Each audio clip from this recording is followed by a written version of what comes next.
2030 সাল নাগাদ সেমিকন্ডাক্টর খাত থেকে $1 বিলিয়ন আয় করা সম্ভব, যেখানে কর্মসংস্থানের সুযোগ হতে পারে 10,000 মানুষের।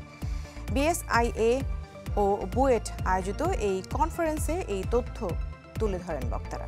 এজন্য 2025 সালের বাজেটে বিশেষ বরাদ্দের দাবি জানান বক্তারা। বলেন, বাংলাদেশ কিছুটা দেরিতে শুরু করলেও সামনের এই খাতে সম্ভাবনা অনেক, বিশেষ করে সেমিকন্ডাক্টরের ডিজাইন সেক্টরে দক্ষ জনবল তৈরি করে তাদের পৃথিবীর বিভিন্ন দেশে রপ্তানির সুযোগ রয়েছে।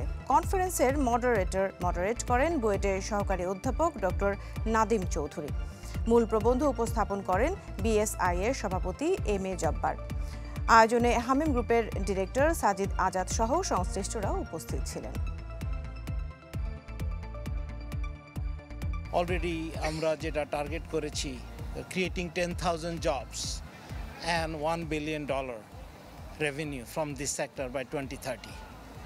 তো আমি মনে করি এটা অনেক মিনিমাম, বিকজ অ্যালাইড আরও অনেক ইন্ডাস্ট্রি আছে যেগুলোতে উই ক্যান কন্ট্রিবিউট। অ্যাটলিস্ট এই মোমেন্টটা আমাদের আসলে ট্যাক্সের সাপোর্টটা দরকার, মানে যারা নতুন কোম্পানি আসতেছে তাদের যাতে ট্যাক্স ব্রেক যাতে তারা পায়, যে একেবারেই মিনিমাম একটা ট্যাক্স যাতে তাদের দিতে হয়, বা একেবারে যদি কোনো ট্যাক্স দিতে না হয় তাহলে তো আরও ভালো।